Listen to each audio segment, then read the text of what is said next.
Hello everyone, welcome. I am so excited for today's video. This is my first Lisa Eldridge palette. She's released several in the past, all of which I was this close to purchasing, but they just weren't quite right for me.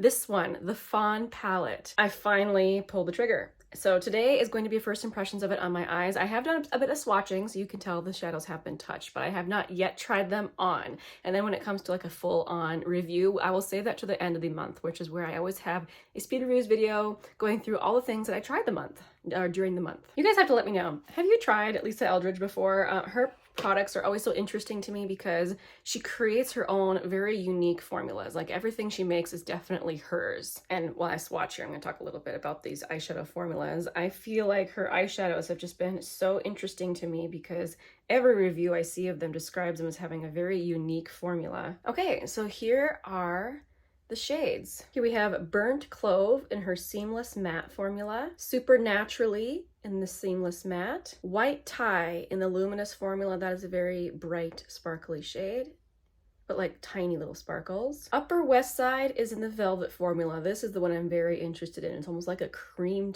to powder formula, even though it's not cream. That's kind of what it feels like. This is the shade Debutante, and she describes it as a satin duo, which I'm assuming duo means duochrome. But since it's a satin, it's just, you know, not too bright. And then this is the shade Dorian in her Luster formula. So when I first saw this online, I saw a few people saying how this was going to be such a light palette. I actually don't think so. These two shades have a lot of depth to them. For me personally, this is actually a little darker than I was expecting. I was expecting this shade to be even lighter than it is, and same with this shade. And for some reason, I just didn't realize that there was two dark browns in here. But she described this as a sculpting eye palette, which I instantly was like, okay, I've been really into that sort of thing lately. Let's pull the trigger and try this. So I want to try it with both natural brushes and synthetic brushes for this particular shade down here, which is the Velvet shade, the one that seems almost like cream powder, even though it's not. So starting with just a Real Techniques brush, I'm going to pick up some of that and put that all over my lid. I seem to pick it up just fine. And I haven't put down any sort of an eye primer, by the way. I really like that formula immediately. It's very smoothing on the eye, and it doesn't look dry. It kind of does act like a cream, even though it is not. Very interesting. On this eye, I'm gonna do the same thing, but with this rougher brush. It laid down just as well, so I don't know if you would need to use natural hair brushes with these. I don't know, sometimes these formulas can be kind of finicky like that, but I get the feeling these are not. Okay, again with a synthetic brush, now I'm gonna pick up the shade Supernaturally, which is one of the Seamless Mattes, and I'm just going to sculpt the eye socket.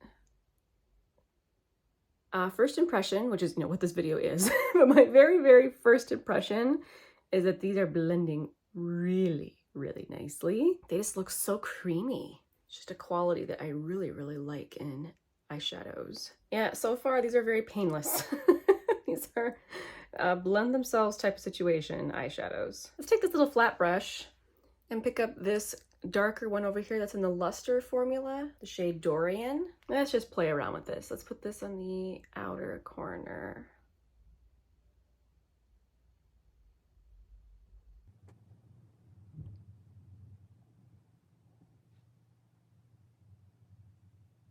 Okay, the more and more that I am using these shadows, they are so creamy on the lid. They really look like creams, which is a good thing because it means that they are just super flattering to any eye texture. I'm not sure if I'm a huge fan of this particular shade, but it's blending beautifully. Let's take that Satin Duochrome Debutante.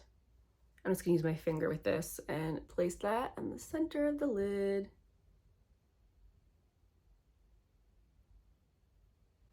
Yeah, that's very gentle, very pretty. All right, I'm gonna take a liner brush with Burnt Clove, and I'm just going to push that into the lashes. And I'm also going to bring that down on my lower lash line and press that into the lower lashes as well. And then I like to connect it right here. Okay, and then lastly, let's go into that bright, sparkly shade and just put that on the inner corner and a little bit on the lower lash line. That's actually really pretty.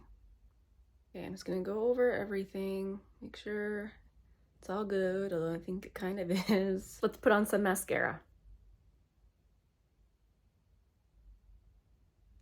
Okay, here we have the finished eye look. This is the type of eyeshadow I like to wear on a daily basis. So, you know, this is not a very exciting color story, but I really wanted to try the formulas, and this had all the formulas in it that I really wanted to try. So I'm pleased so far. Again, I will keep you updated in my next speed reviews video. What I think of the palette as a whole.